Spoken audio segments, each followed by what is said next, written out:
Directors of this community, we three, me, Yashwant, and Kashyap, we were just other day we were just discussing, okay, what could be the next big thing that we can do. So, and we thought personally we are pretty much excited about knowing how things work in a SaaS based firm, and we are now seeing even in India there are various companies who are flourishing a lot in SaaS.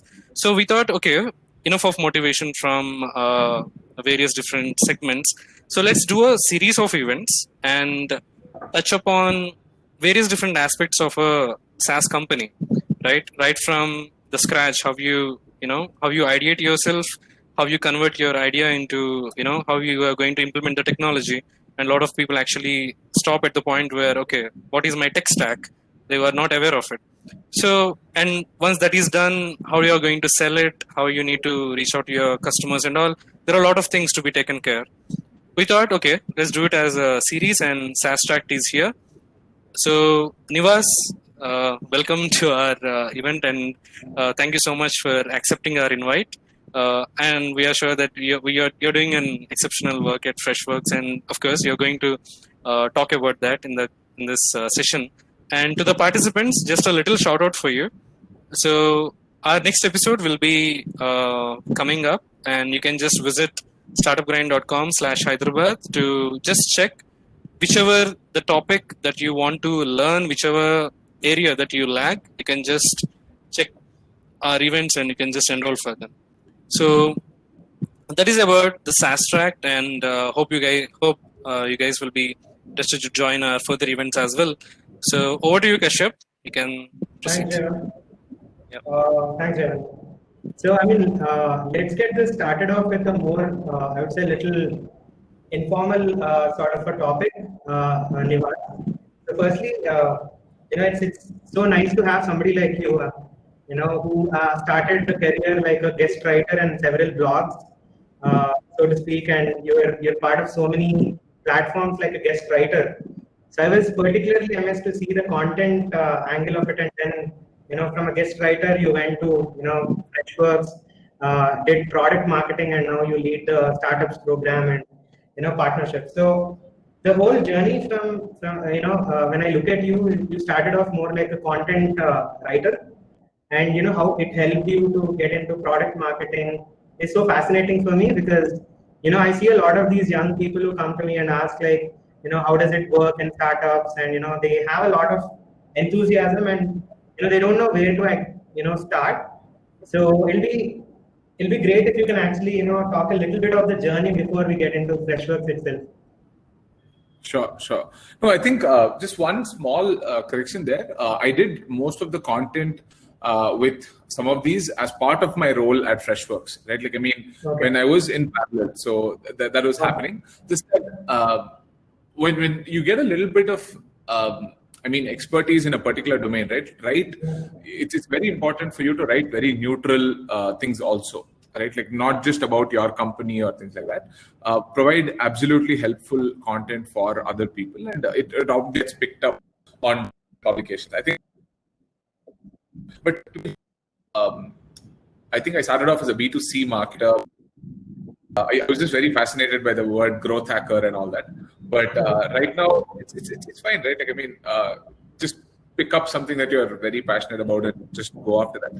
Freshworks has definitely been a great opportunity, and especially what I'm going to be speaking about is we had launched Freshsales, the CRM product, where we were competing in a very fairly crowded market, right? I would call an established market, and getting in front of, our customers was fairly difficult, right? So this is some of the things are being done. I mean, what I'm going to be talking about is some B2B lead generation hacks that were done by me and the team together.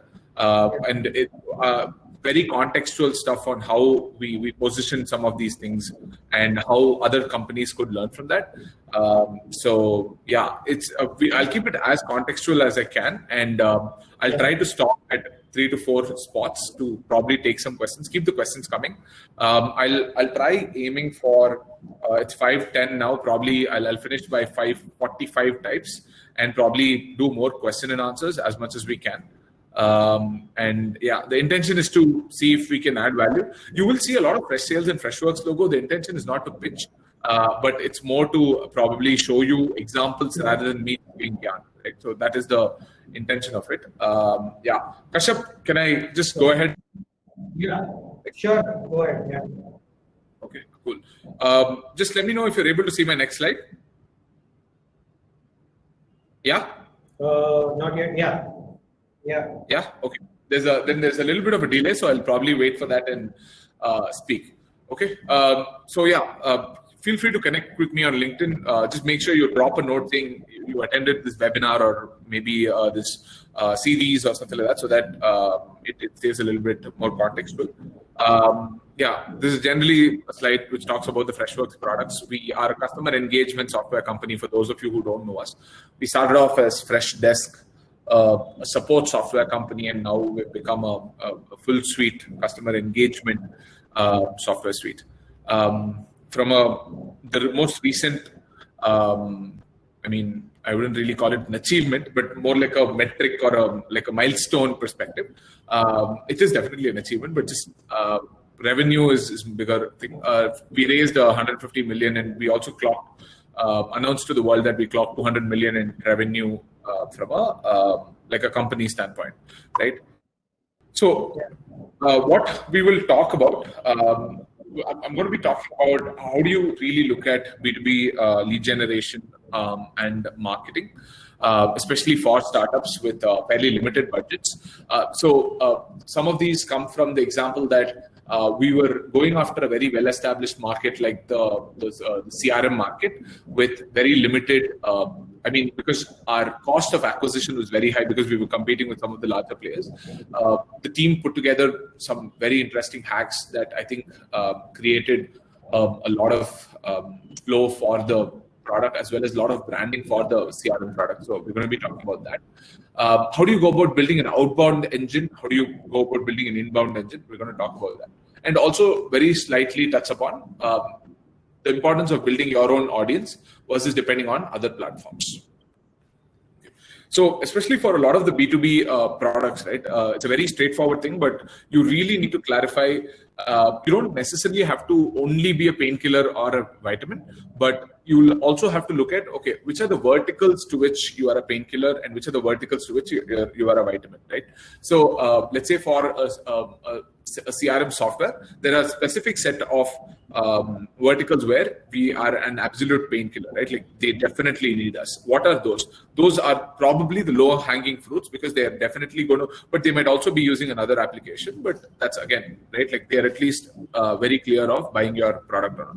Some of them, it's more of a good to have, which is a vitamin. So for them, there's a lot more of awareness to be driven, and there's a lot more of effort needed in terms of, say, selling the why rather than how and all of those things, right? This is something that I've taken from the book called Predict. You can probably take a screenshot of it. It might be relevant. So let's say for each of your use case, probably put together this table where, let's say if it's retail chains, what is the popular pain point? Who's the power person within that, let's say, the organization, right? And what is the specific pain for that power person? And what is your solution offer? How are the results going to be for that power person? And do we have any proof to kind of say this exists? And then from a validation standpoint, do we have some customer referrals or even interviews or things like that, right? Generally, this helps in because as founders, a lot of the times you might have a lot of the message very clear, but conveying it to your, say, 10th hire or 50th hire or 100th hire is going to be difficult as it gets, right? They might be pitching something extremely different from what you have in mind. So it's generally good practice to kind of put together. This is a book by Aaron Ross. So we'll first talk about Outbound Engine little. How do you go about building an outbound engine for your B2B lead generation, right? Because especially when you want to build an inbound engine aligned towards SEO or content or advertisements, it's going to take a slightly longer time. Maybe if you're doing ads, but I'm not going to be talking about that because the topic is around doing it with a near to $0 budget. When you're doing an outbound engine, there are two ways, right? You can either generate leads. It's a slightly slower process, but it's a more effective process compared to just buying leads, right? Like there are a lot of these avenues where you can just procure leads by event. I have a question. I mean, sorry to stop you. Sure. It'll be actually helpful if you can actually, to those who do not understand what inbound and outbound is. I'm sure there are people who don't understand the buzzwords. So it is really helpful if you can actually, talk about what outbound actually is. Sure. So inbound is when, let's say you are putting out content, you're putting out any form of advertisement or maybe doing a partnership or so, where they are signing up to your product or showing interest or anything, where they are coming inbound, right? And let's say on the other side, where you are reaching out to someone because you know they are a persona that you want to sell to or want them to be using your product, and you kind of make efforts, right? It could be different things that I'm going to be talking about right now, but they do definitely lie within your target audience, right? So that is the more important thing. We're going to be talking about generating leads. I'm not a big fan of acquiring leads because it's generally, right, like people with money easily acquire leads by paying like heavy software, or scraping leads is a very bad thing. I'm not a big fan, but if you're going to be talking about LinkedIn is a great platform, right? Just looking at your persona audience, right? Like let's say you're trying to sell to logistics, and probably the person you're trying to sell to is the head of operations, right? So just putting out that title on LinkedIn Sales Navigator is going to be super helpful. Depending on where your audience are, Twitter or Facebook might also help, or even Instagram for that matter, more from a B2C perspective. But from a B2B perspective, LinkedIn and LinkedIn Sales Navigator seem to be super effective, where getting you the right audience is effective, right?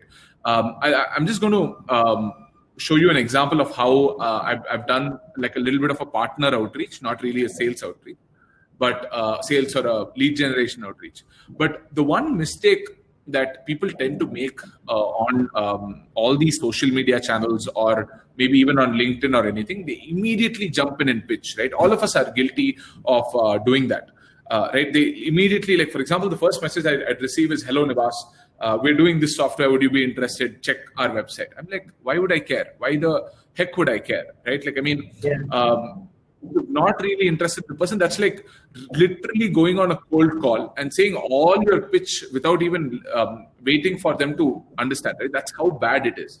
And even in cold calls, people have learned from that. So why would you just drop very templated text? Like, for example, this was a real thing. Someone sent me a video on video message on LinkedIn. I was super impressed. I was like, oh, someone's made that effort to make this thing.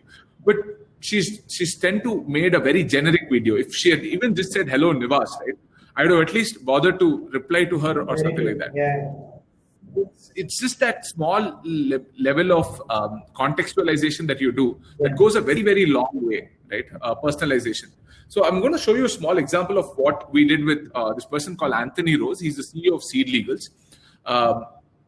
So if you see the first message, I always put like a custom invitation to these people saying, "Hello, Anthony, I'm Nivas. I lead the startup program at Freshworks. Thought it would be nice to be connected," right? Because if they know the brand, it's good to generally leave it over there. I don't talk about we have this much revenue, it's this much customers and all that. But if you're at an early stage, you could probably say earlier what I used to say was, "Hey, I'm Nivas. I lead the startup or I lead marketing, or I'm part of the marketing team at Freshworks. And we take care of sales and support software for businesses," right? So that tends to kind of resonate, and that immediately conveys at least what we do, right? So if you see the next message that I've sent, right, I know that he's accepted my connection request. Now I'm going on to a slightly more contextual pitch, saying, hey, Anthony, Freshworks is a customer engagement platform, just in case if he does not know what Freshworks does. And I'm saying we have a lot of startups and mid-stage companies in our customer base from the UK and globally. I know they're a UK company and they focus on UK, right? I've done that part of my research. I was wondering if there are ways for us to partner and do a couple of co-marketing activities together, right? So again, I'm pitching something very helpful that's going to help them as well as us, right? And I'm saying, I know it's not the best of times, so I'm being more considerate about the situation and not just immediately being pushy. I'm saying, I know it's not the best of times, but I just thought this would be a good opportunity for both our teams to build deeper partnerships and explore opportunities. Let me know if Seed Legals would be interested in the same, right? And he did reply. This happened in March. And since then, we've done like 4 webinars with Seed Legals. We brought Seed Legals, Anthony, to speak at our the Against All Odds summit that we did. So just quick learnings. Make sure you customize. Do not spray and pray. If you're especially going after important accounts, right? Why would you want to spray and pray and lose the opportunity of sending some very shabby text message to them, right? I know it's difficult at scale, but you can still figure out how to customize that scale, right? There are a lot of hacks to do that. Be considerate of the situation, especially during current times, and always talk about what is in it for them, right? Never talk about we do this, we do that. People don't give a shit, right? Like, talk to them about how is it going to improve them. Probably even go to them saying, hey, I noticed that you are using this platform. Maybe if if you know what your competitors weak at, you should go in with that message saying, hey, we've just built this and this is where we've really improved, and I think we can improve this thing by maybe a particular X, and this is how another startup has probably done it, right? These messages immediately become very quick conversations for you to kind of take it on either email to kind of take it forward, right? So, and he's like, hey, that sounds like an excellent idea. Love your thinking, right? Because these are warm replies, right? It creates a great impression about yourself. Okay. Tools to accelerate prospecting. There's a tool called A-Text. It's more of a text expander tool. Like for example, over here, I'm Nivas and I lead the startup. The first text I'm writing, right? The introduction part, I generally have it in a small keyword format so that I don't type the entire thing again and again and again. Or copy pasting also, sometimes cache memory doesn't remember all the copy paste, right? So it only remembers the recent one. So would recommend A-Text. DuckSoup is again a very controversial software, but I'll tell you how you could use it. It does a bunch of things where it automates the entire process, but LinkedIn has also been banning a lot of accounts which use DuckSoup. So in that case, probably do this where if you've sent them a message already and if you've already saved them on LinkedIn Sales Navigator or something, make DuckSoup go and visit these profiles every day or maybe something like that, right? So what happens is when they know that, oh, this person is constantly, like, to be very honest, people like perseverant marketers and salespeople, right? When you slightly guilt trip them, they also get into the mode saying, okay, let me at least hear what this person has to say. Why is the person troubling me so much? Right? It's not about being very spammy and pushy, but it's about very contextually helping.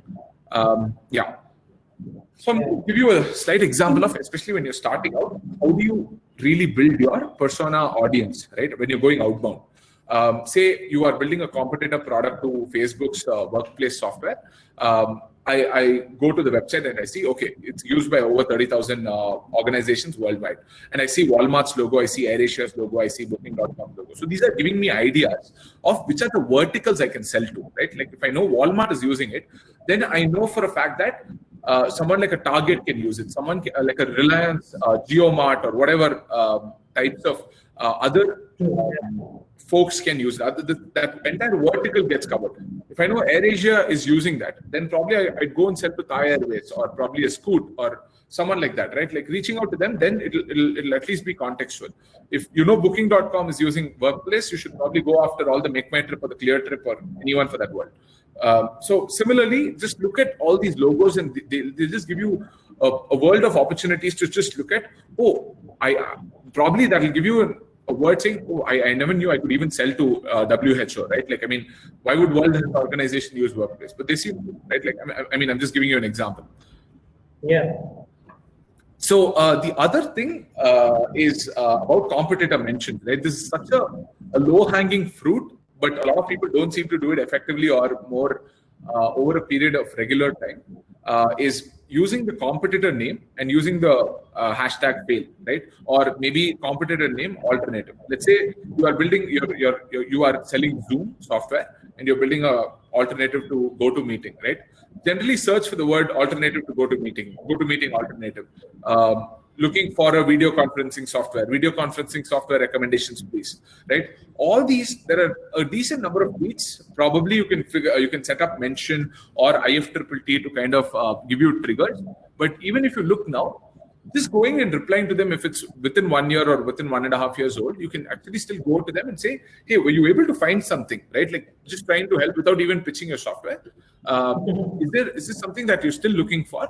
We've just built this, solves for this purpose, right? And that generally opens up at least conversation. Don't immediately just drop a link and say, go check it out, right? That's a bloody lazy thing to do.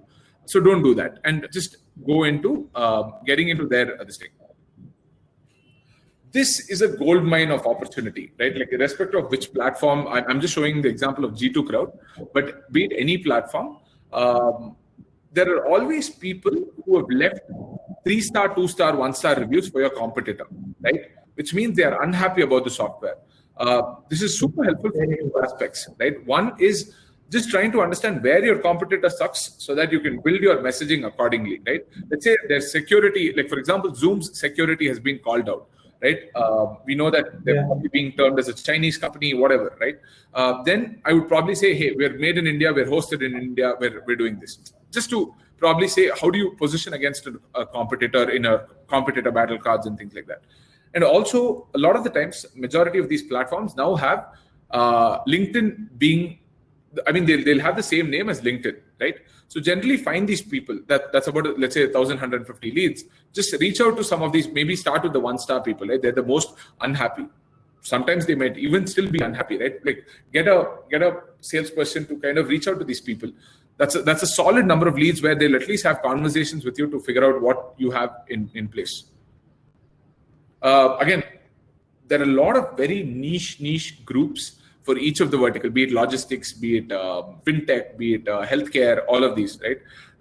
It's important for you to not just be there to promote your software, but be there to engage, right?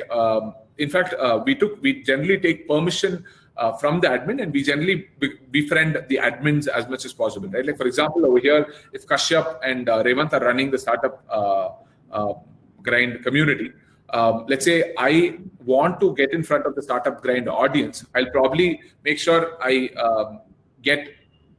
befriend Revant and Kashyap and tell them saying, hey, these are things that we can help you with, right? If one of them is really a pain point for them, they're obviously going to think of you. And when you ask for a very small, it's always about give, and then ask, right? So generally pay it forward as much as you can, and then make enough. Again, similarly, vertical Slack groups. So Nivas, I mean, just to give a context, that's been the core philosophy of Startup Grind as well. Always give before you ask, or before you take. So it just matches with our philosophy as well. Yeah, I think that, I mean, this is a very subtle pitch. I'm a little shameless on that, but Freshworks for Startups is also where we're giving out credits of Freshworks products where people can start utilizing, and after that, if they're comfortable, they end up paying, right? Like instead of we're actually not even doing a discounted version, right? We're actually doing a credits offer, and again, a very subtle pitch, not so subtle, but I have to do this. Sure. So going a little bit into inbound marketing, right? As I mentioned earlier, inbound is more about putting together content, putting together all the necessary channels in place so that leads start flowing in and your salespeople touch them with an intent to help, right? Like let's say someone signs up for your product based on reading your article or reading your SEO page or reading, then your team reaches out in a very manner saying, hey, looks like you've downloaded this. Would you want more info, right? Then it becomes a little more warm conversation, very cold conversation. So there are two aspects of it. I'm going to quickly jump into that. If you have an existing vertical like how we play, we generally go into very well-established markets, right? So if that is the case, you might want to take a screenshot of this. SEO pages is a great avenue, right? People are already searching for it. People already know that CRM exists, CRM as a product exists, CRM as a market exists. So SEO pages are a great, fantastic way, right? Also looking at vertical keywords. One thing that I think Fresh Sales, the team did a phenomenal job is to create a lot of vertical keywords like CRM for real estate, CRM for this, CRM for that, CRM for this, right? That kind of created a lot more impact in specific categories, and we started seeing a lot more traction in very specific. Like if you're catering to, like for example, if your workplace and if you're catering to multiple verticals, then you should make sure you write vertical keyword related SEO pages as well. Google Ads, but I don't want to jump too much into it, but because people are already searching for it, Google Ads are a great avenue. Content marketing is something that I will dive deep into. That's where SEO pages and content marketing is where I'm going to be talking about more of the $0, near to $0. And partners and integration is a great way. I'll tell you this, right? Either an integration partner or more of someone who caters to very similar audience, right? I can think of, let's say I'm selling to the healthcare industry. I know that the healthcare industry definitely uses this product. I will try to do some sort of partnership with them to see if we can get some warm introductions or get in front of them or create content along with them or things like that, or even do webinars like this, right? So new verticals, though, it's more of driving awareness because they don't really know that something like this even exists. And also about the more important thing is about trying to identify avenues where you can really or where they really reside, right? What I mean by that is, say you're trying to sell into logistics, but they're not really looking at your product or offering. Then you want to figure out, hey, where are the logistics people or where do fintech people spend a lot of time? They might have some WhatsApp communities. They might, like for example, Zoom advertised at basketball matches, right? If you think about it, that's a very unconventional way to think about. I'm like, why would someone advertise at a sports match? Which in India, if you think about it, it's only B2C brands, right? Like the Dream11 or the Cred, which are doing it. Why would a B2B brand? But they know that basketball is maybe a slightly posh game where people who are watching it are professionals at a very VP level or a mid-management level, and that's identifying an avenue, right? So similarly, they might be spending WhatsApp groups, they might be reading some newsletters, they might be spending attending some events like this. So you just have to identify. So again, just like how you talk about partnerships, identify other tools that your team, that your target audience use, and then go after them, right? Very contextually, if you see the yellow logo on the top right grid, that is Fresh Sales. So this is how crowded the CRM market. So I'll talk a little about how we went about it. When you just generally search for the word CRM software, this is how many advertisements people will place, right? With all our competitors being listed over there. The cost per acquisition is generally high. If you're playing in a very, this sort of a market, these are the three things, right? One is obviously getting invited to the party. This is absolutely important from a messaging standpoint. I'll talk about it in a little while. And leveraging search is going to be super important, and always play a volume game. Don't think of, okay, I'll only sell to so many people at a time or things like that. Play a very volume game, right? What do you mean? What do we mean by getting invited to the party, right? Let's say when you think of a brand, say a mobile phone or say anything for that matter, right? Like a laptop or so. Say mobile phone, you'll be able to think of 3 to 4 brands, right? Like it could be an Apple, it could be a Samsung, it could be a OnePlus, it could be an MI or so, right? If I don't, like beyond that, it takes a longer period of time for me to think of another brand. So similarly, for any software vertical or anything, right? Like for example, if you talk about video conferencing, you'll say Zoom, you'll say GoToMeeting, you'll say maybe WebEx and things like that. If you don't get into those top 3 things, right, you've literally lost the battle everywhere, right? Because they're not even thinking about you. So it's very important. You need not be a leader in the space necessarily to get invited to the party, but you have to start positioning yourself as being a leader in that space, right? So I'll give you one example that actually that came in favor of us. Our competitor Zendesk had called us out as a freaking ripoff. This was back in 2012 time, where they called us a freaking ripoff, right? probably their claim was that we also had the word desk in it. They had another analyst or so kind of making tweets about us. So what we did was we could have taken it two ways, right? Like we could have probably just made sure we don't talk about it and we put it. We probably bury it, or we created a page even that exists even today, which is ripoff-or-not.org. What we did was we collected all the testimonials from our customers who moved from Zendesk to Freshdesk, and we said how our customers are actually ripping them off by becoming customers of Freshdesk. So that was the page that the team had created, and this got a lot of traction. Even beyond what you create, right? This sends a messaging to the world saying, oh, shit, there is a competitor to Zendesk now. When Zendesk actually had increased their pricing by 3x or so, then automatically what happened was people started looking at other alternatives. And then they were like, oh yeah, this battle happened, right? So let's look at Zendesk versus Freshdesk. And in fact, this got picked up by so many media publications that this became a thing, right? So I'm not necessarily saying that you need to pick a fight with this was another thing that we did. This is the Salesforce tower in California. During their annual conference, we flew a blimp which said #Salesforce, because we had launched a CRM and we said the Salesforce is now becoming too clunky, and which we actually had a lot of testimonials and stuff like that. But this is not really a $0 budget, so I'm not going to be talking about that.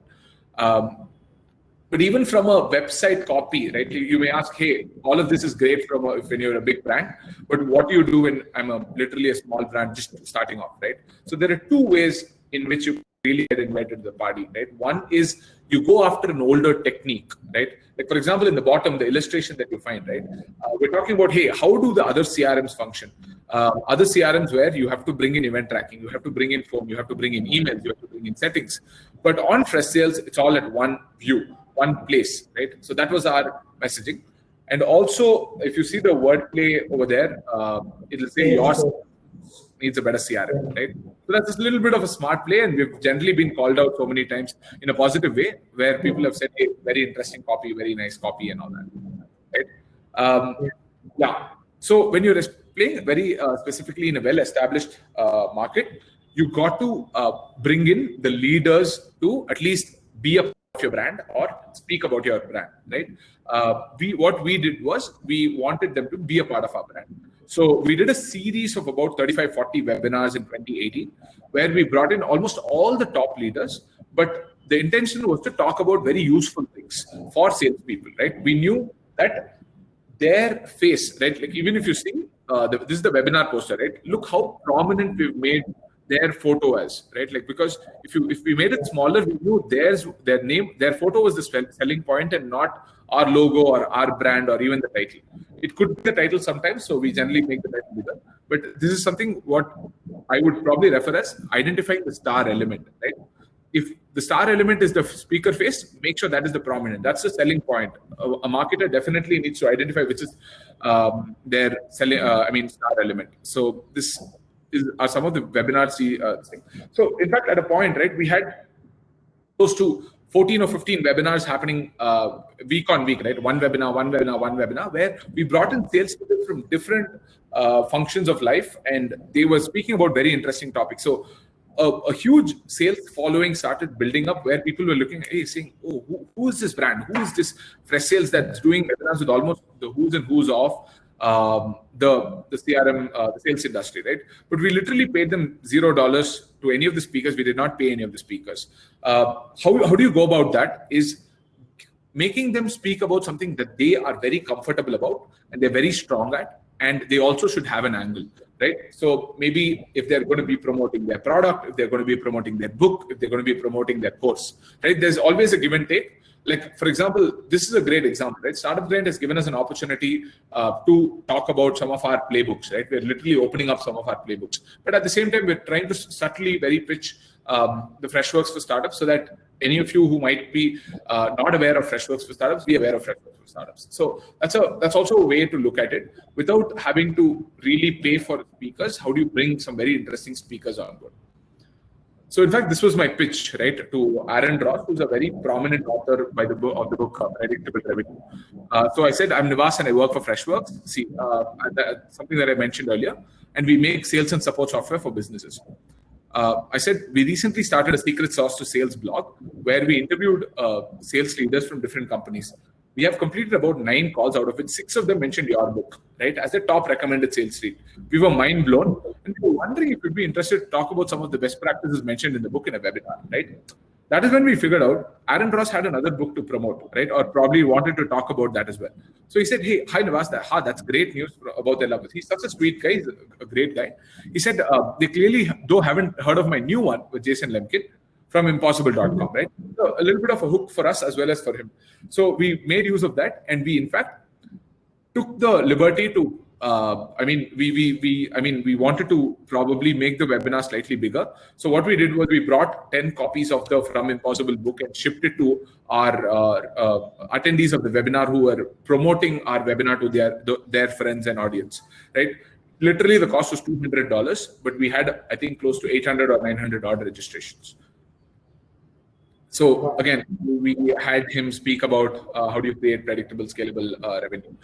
Another very easy hack, but not a lot of people do it, especially for founders who are listening to this or people who are not, like, for example, I'm not a content writer as such, right? All my friends know this, right? I can't sit and write content. I can talk about some of these things. I can execute events or I can execute campaigns, but I'm not a good writer. So if you are such a person, generally, I'm going to be talking about a few things that you can really leverage to get in front of the audience, right?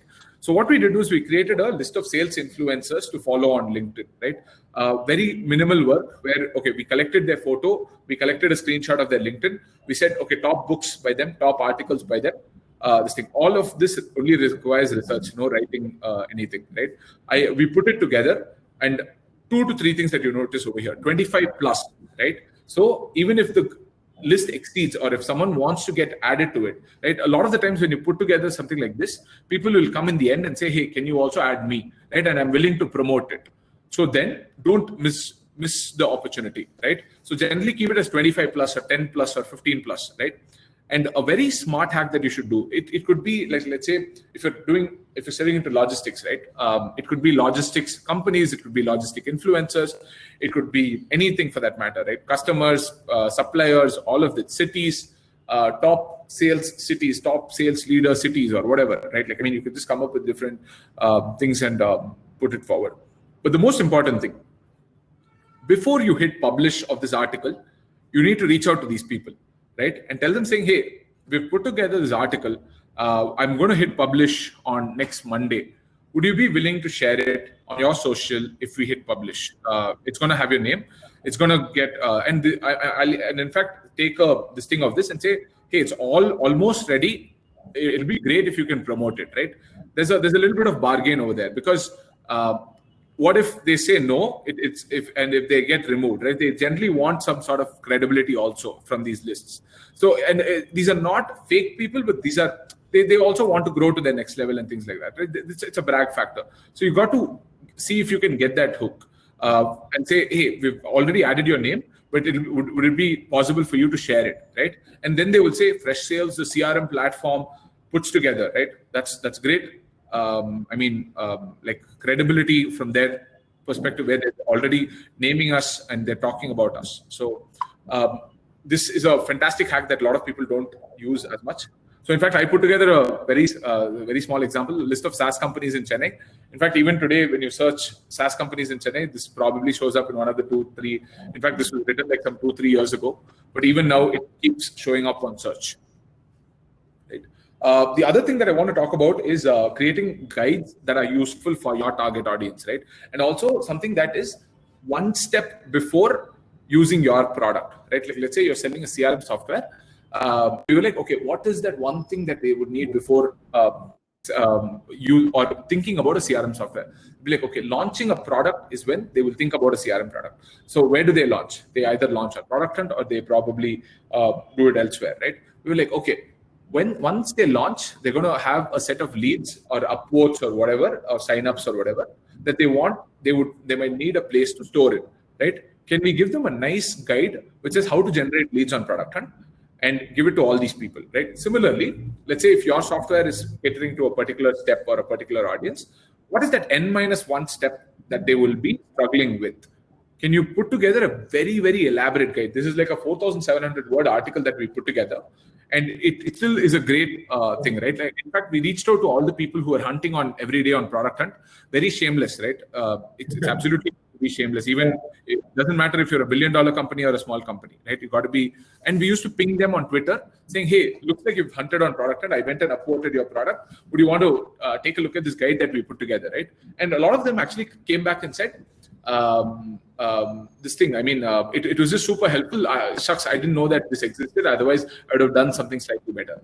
And what we also do is we try helping them saying, "Hey, these are some groups you might want to go post over there. These are some things you might want to do this," right? So we try off as much as we can. This one time when someone from Product Hunt had hunted a product and we went and reached out, that's when they busted us a little and said, "Hey, can you not do this?" Right? Then we were like, "Oh, okay, fine. We'll probably restrict the number of people we do it to." Right?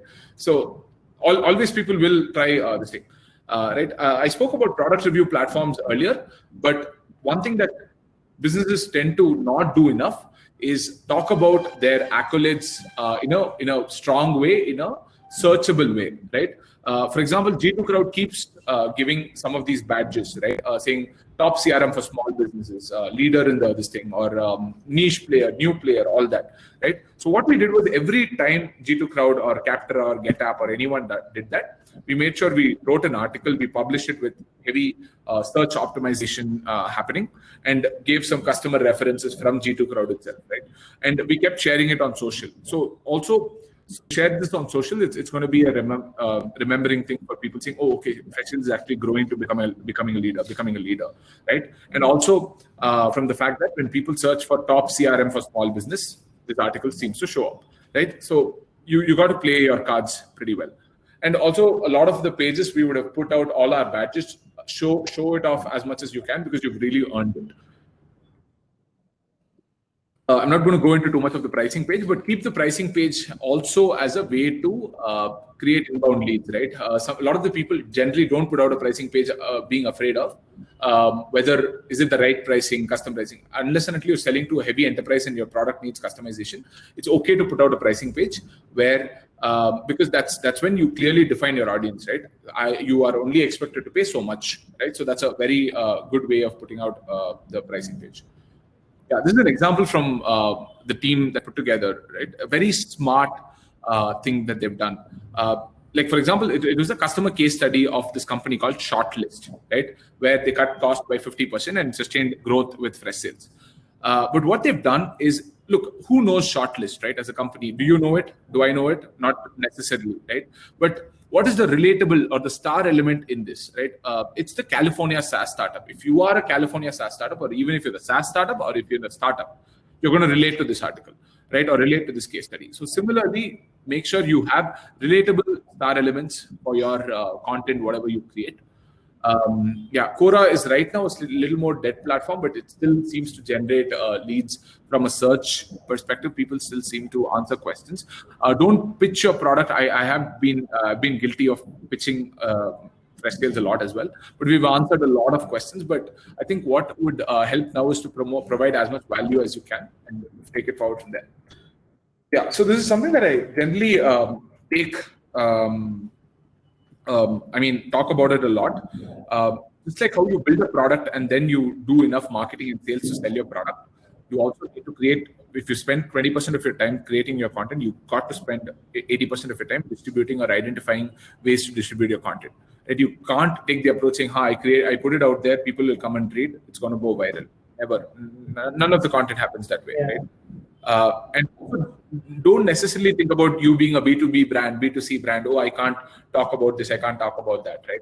It's okay, right? Like, there is obviously a human on the other side of the table who's evaluating your product. It's okay to be human to human, make some, witty comments. It's okay to, unless and until you want to make references, right? One mistake probably that we were also making was we were trying to go with a lot of movie references, like either Star Wars or Game of Thrones. Not everyone used to get it.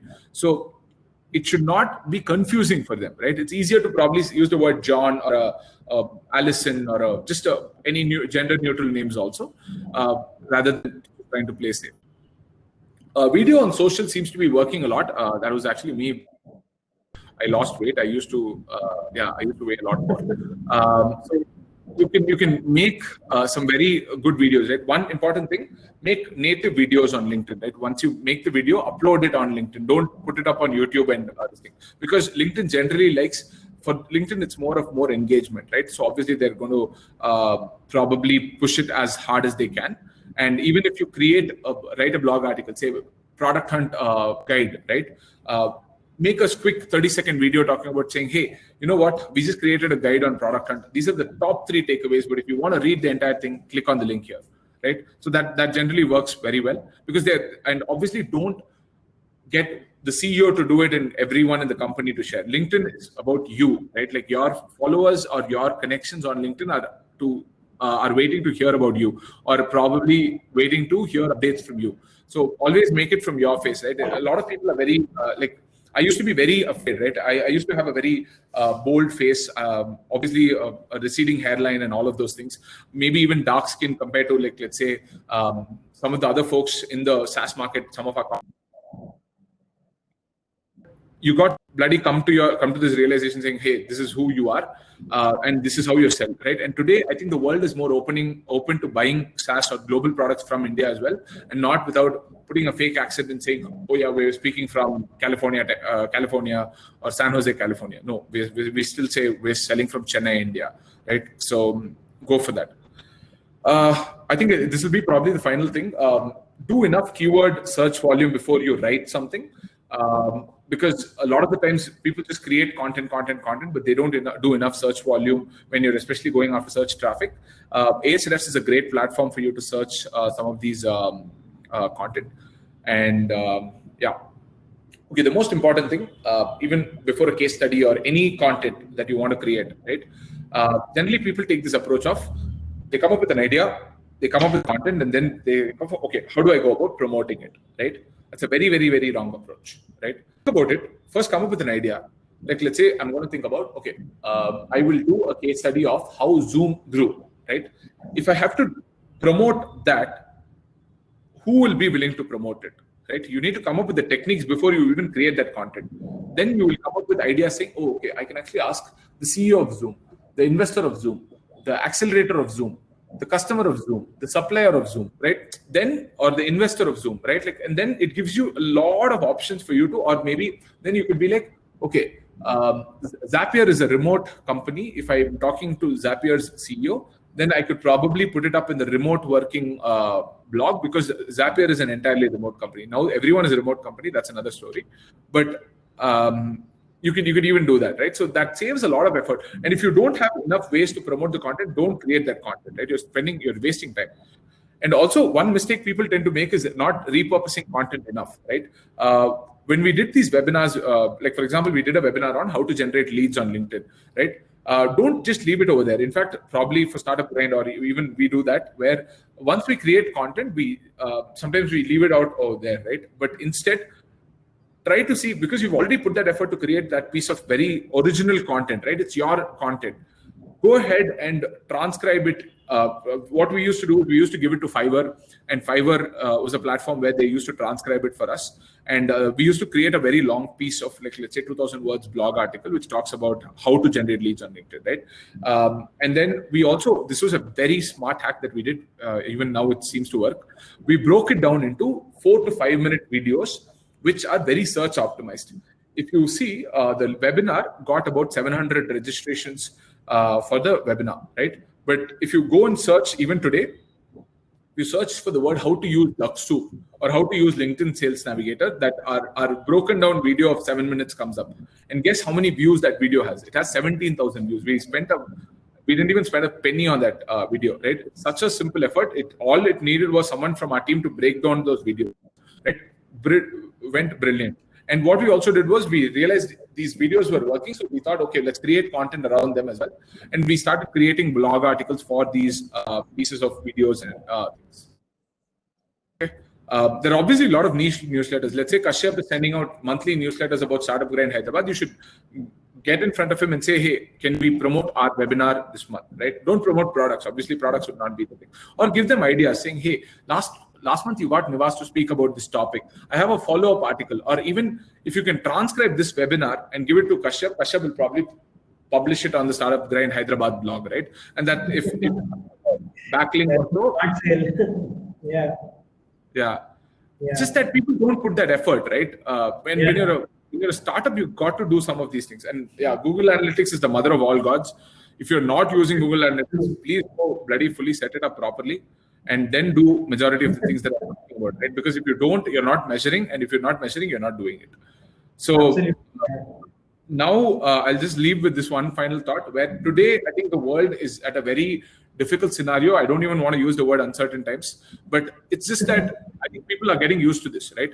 But also be a little considerate about what they might be going through. Some people might have family situations. Some people might have, like, they might have had a pay hike or pay cut or something like that, right? So always see, right now we are always about trying to drive as much value as you can. There were subtle pitches here and there, but what I was trying to do was majorly convey our playbook of how we probably went from, I am not supposed to reveal revenue for an individual product, but we had a very significant uptick. And the best part was we were starting to being recognized as a leader in the market very, very quickly, right? Within a very short span of 1-2 years, which is very difficult for a CRM market. We were starting to be looked upon as in fact, like, for example, as soon as COVID hit, we put out a very large publication saying navigating the new normal using remote selling, right? Different things. And we tried out new formats saying let's do a panel discussion on WhatsApp, or even just do founder roundtables, not give yarn like what I'm doing now, but actual 8 to 10 founders speak among themselves. You just sit there, moderate the conversation. And maybe you could do it for your target audience as well, right? If say you sell to CFOs, right? Chief Finance Officers, get the 8 to 10 of them on a Zoom call. You watch some of their conversations, maybe put 2 to 3 topics of discussions.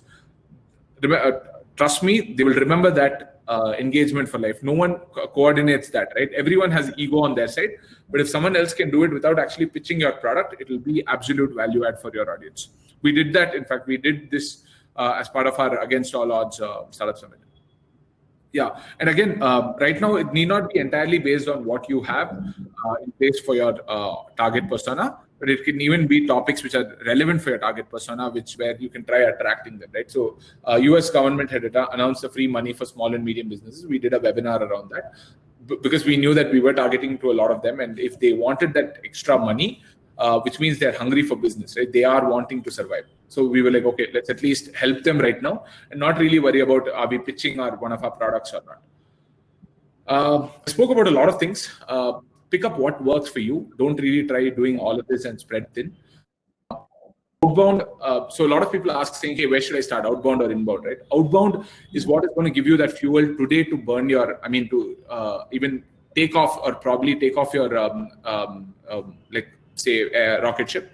But inbound is what is going to pay up in the long term, right? So you got to do a little bit of both, but outbound focus just to get the first few bucks in your bank, and then definitely start focusing on inbound as much as you can. So in fact, beginning though, we obviously did spend a decent amount of money on Google Ads. Today, I think the trend is shifting towards doing a lot more of organic methods.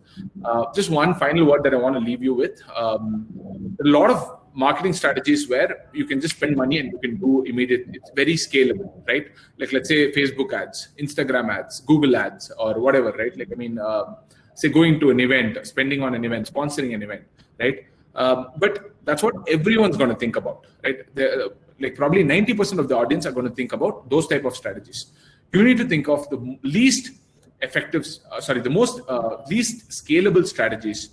Maybe that'll be like 5 or 10, where people will be absolutely lazy to do those, right? Go that extra lane and attack them over there. That'll be an empty spot. You will get them very effectively. So I'm going to leave it with this, saying some of the most effective marketing strategies are the least scalable, but that's how the world works. If it's given in a platter, everyone's going to take it in a platter. So I leave it with that. This is my LinkedIn. Feel free to just drop me a note if you are interested to connect. And I am just going to stop sharing my screen, and let's see if we can take some questions. Yeah, awesome, man. That was really, really insightful, Nivas. I think a lot of stuff on, it was beyond Gyan, I think Gyan plus plus. Okay. So stuff on LinkedIn personalization and communication, especially, how to write emails is a great art in itself. Right. That whole empathy driven communication, right? So I think a lot of insights, especially on inbound, the importance of a mix of inbound and outbound, the power of content itself and how you can use it in, to your advantage. A lot of personally, I have taken a lot of notes, so that was very helpful, very insightful for a lot of founders. I would bet. So we have very some questions are very interesting here. We would just take first few questions, and then Raymond has some announcement to make. I think it's very relevant to the last the thing that you were saying. So this Jagruti asked this question.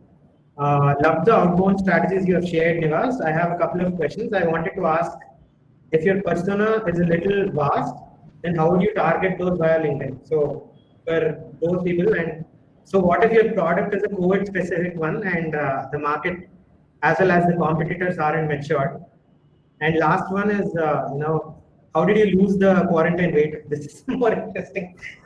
I So, think I have a blog around that. I think I should probably write a blog saying how to lose weight during quarantine. Like, I mean, I think it was just. I'll answer the last question because that's a little more fun. But I think it was mostly the lack of outside food and probably no distractions in terms of like parties or things like that.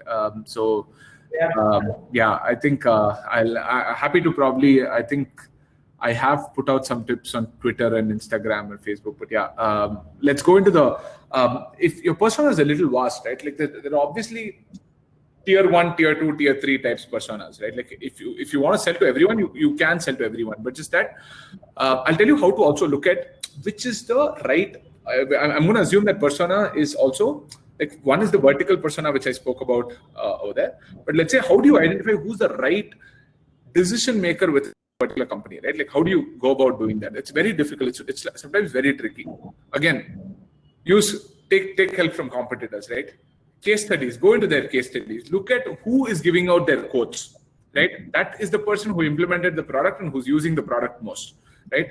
Very rarely is it the CEO. It's generally the ops manager. For us, it's the sales manager or the sales leader or things like that, right? And they would generally be willing to. If that is the thing, then make a note of all these personas, right? Saying, okay, ops manager, ops VP, sales manager, sales VP, all of these things. So then, obviously, you have to start somewhere, and maybe also this, right?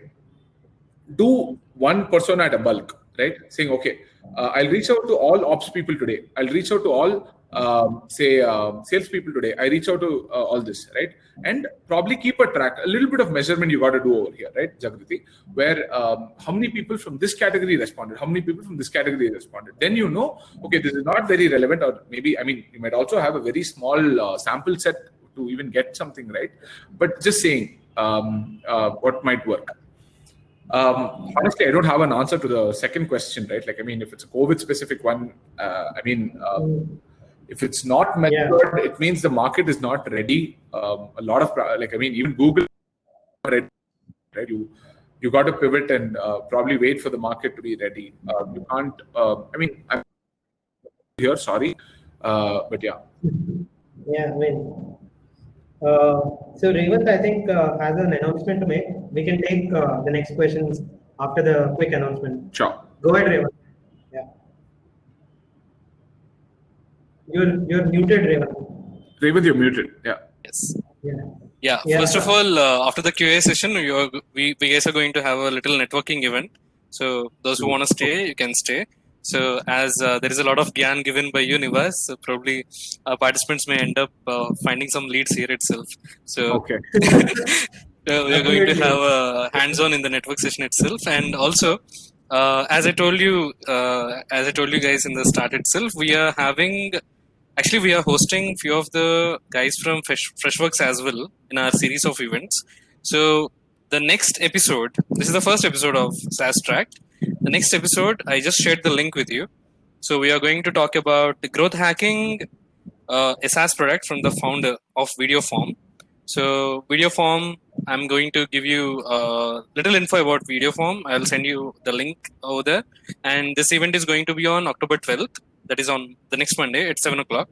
So I just sent you guys the link. You guys can just register for that and you can join. Yes, Kashyap, that's it. That's it from my side. Yeah, sure. Thanks. Hey, I want to take this question from. I saw a question. Wait, oh God, where did it go? Yeah, Shweta, right? That's a very important question. Yeah. They know that they are opening your email, but they don't respond, right? How do you follow up, right? That's a very, very important thing, Shweta, right? Like a lot of people, how people follow up, right? They'll be like, hey, did you get a chance to look at the above email?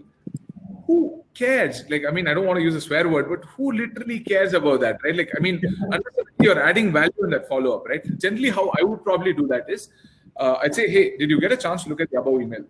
The reason why I'm being a little persistent is because, and I'll give them a reason why they're very important to me and why I'm going after them again and again, right? Or probably saying, this is how we've helped these set of companies. And I think this is going to be super helpful. That is why I'm being a little persistent. I'm sorry if I'm being too persistent, but it's okay, right? Like, let me know if you don't want me to be sending you any of these emails. And also try some fun GIFs. People have, like, I mean, there are just, if you search follow-up mechanisms, right? I think even Freshworks have written some 5-6 articles. Go click on those first. But you can click on the other one. Check out how different people follow. Right? Obviously, there are going to be like use an email tracker to see if people are opening, and also this, right? If you have the way, sometimes a lot of these apps saying the person opened the email now, right? And if you don't receive an email reply within the next 5 minutes, you should actually reply saying, "Hey, I just a salesperson. I put up an email tracker." And I noticed that you opened my email, but you did not reply to it. I know it could sound a little spooky, but I was just curious why you decided not to respond to the email, right? Like what prevented you or this thing? And then go on with this. I mean, it's all about understanding their why are they thinking about what they're thinking, right? So, yeah. Any other questions? Shweta's question I picked up. How could one very generic question. Yeah, how could one account for the difference between the buyer and the user for the same content target both? No, it can't. Right? Like, for example, a lot of the content that we were initially writing was for the user, right? Where it was more around how to improve sales or how to sell, how to cold call and all that, right?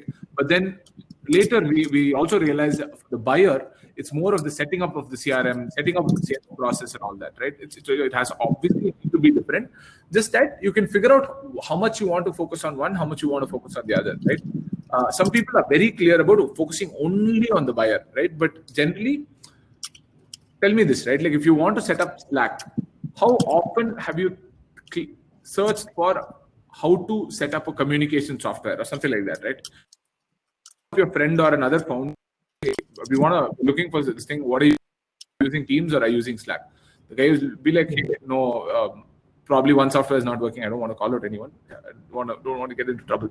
But saying something not working and something else is working, and they'll give you that recommendation, right? So buyer might not be searching for those terms. Then you got to go to the help approach, where you go bottom up, where you convince all the users, and then go into the target this thing.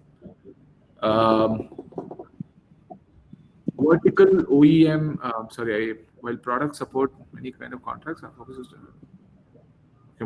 I did not understand that question. They're offering contactless solution.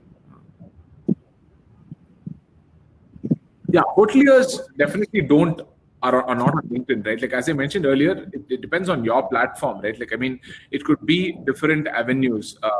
If they might be on WhatsApp groups, they might be on Instagram, they might be food bloggers, right? They might be setting up food pages.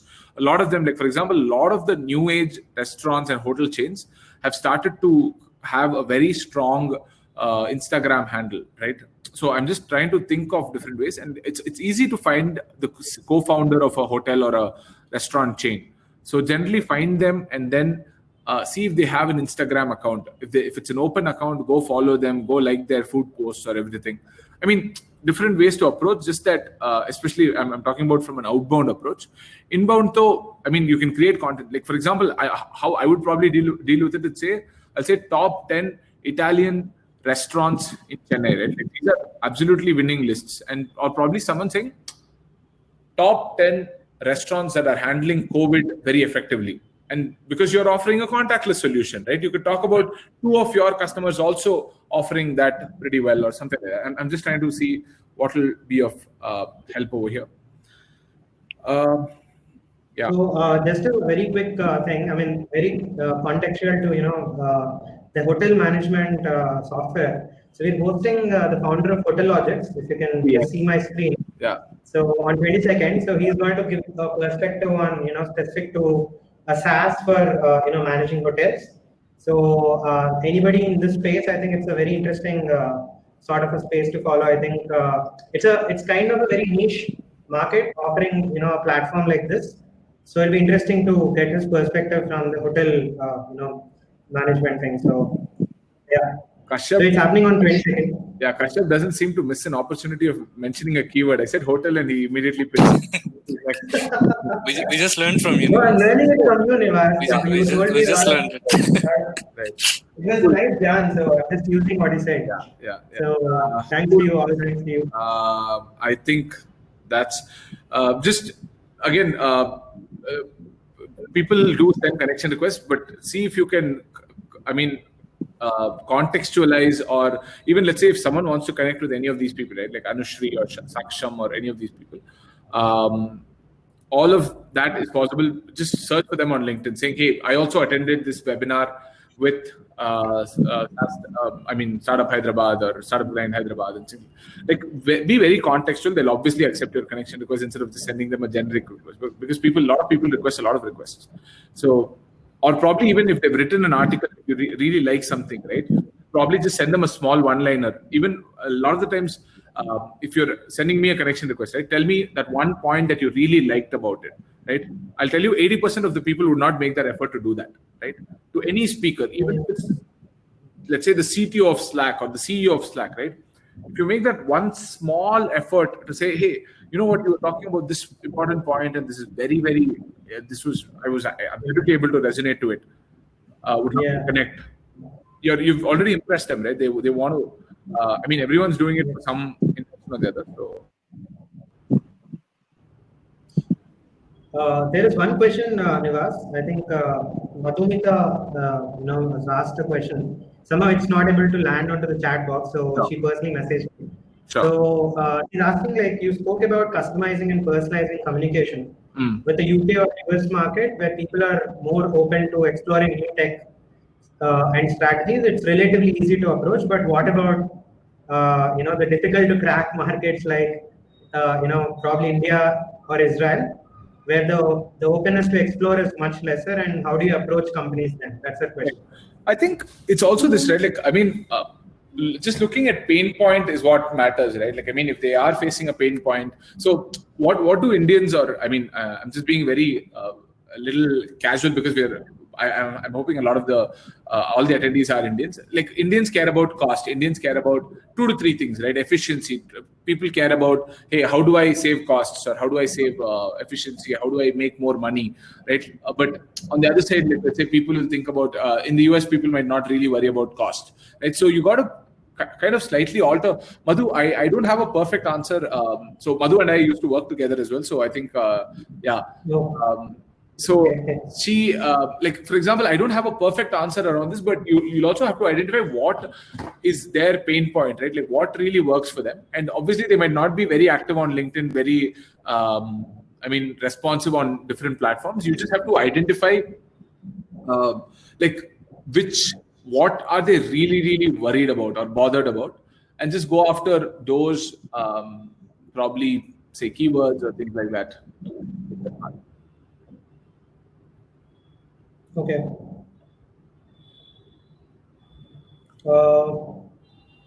Just looking if we have any other questions. There's just one question. I'll probably take that. Yeah. The talk was very insightful. I'll be curious to know, how can I find the right SaaS model to go up market? How my scaling from selling to the beginner should go up to enterprise model? I think I'll give you an example of one of the SaaS companies from Chennai itself. They started off as a very SMB company. And then when they have the features, when they have, like a lot of the times it's enterprise, the problem is large sales cycles, right? Second is you have to have bloody unlimited number of compliance certificates filed, and the requests and the customizations are going to be throughout your way. Early in the day, why probably Freshworks doesn't take that approach where we go into SMB is we're trying to build for our roadmap and not for the customer's roadmap immediately, right? So we try to build saying, okay, hey, a CRM needs to have these 20 features. Let's go after these 20 features. SMB though, it's okay to lose some of those people. And when you know that you're ready and there is inbound interest, like for example, I think that was a very clear signal for us as well, where there were people who were showing interest in Freshdesk from the mid-market, right? And a lot of the times we never had the team to actually go and pitch them with, like let's say a competitor would send 12 people to their office to pitch, right? We would not even have the option to like apply for visa. We'll still be stuck with the visa process, right? Like, I mean, that's how going to the US or the UK or Europe. So it's very different from this thing that you know that there is enough inbound interest where maybe you might be failing on one thing, right? Then you know, okay, if I fix that one thing, can I win this customer, right? But if you have to fix 3 things for every customer again and again, then you're not ready for, you're not enterprise ready. Is what I would recommend. I mean, I'm not really an expert on this, so I'd probably ask you to talk to someone who's actually a bigger expert on this, or probably attend one of the other webinars like Kashyap's is. Absolutely. I mean, you actually gave a lot of insights, man. I mean, trust me, they were very cool. I think we have your friends from Freshworks coming, so I just very quickly will share. You know, so we have Janani, Praveen, and Senthil. Guys, you can check out the Startup Grind Hyderabad's page for the events. I think we have next Praveen followed by Janani and then Senthil. So please feel free to go to the Startup Grind Hyderabad's event page and you will see all the live events. So there are a lot more people from Freshworks sharing their insights. I think insights on product marketing, you know, pre-sales and you know, product specifically, you know, and all that. So a lot of insights. But I think Nivas, you're very specifically, you know, the kind of stuff that you gave. It looks very simple, but I think these are, you know, that subtle points that, you know, a lot of people miss out. So all said and done, you know, it's only the simple little things that matter in the end.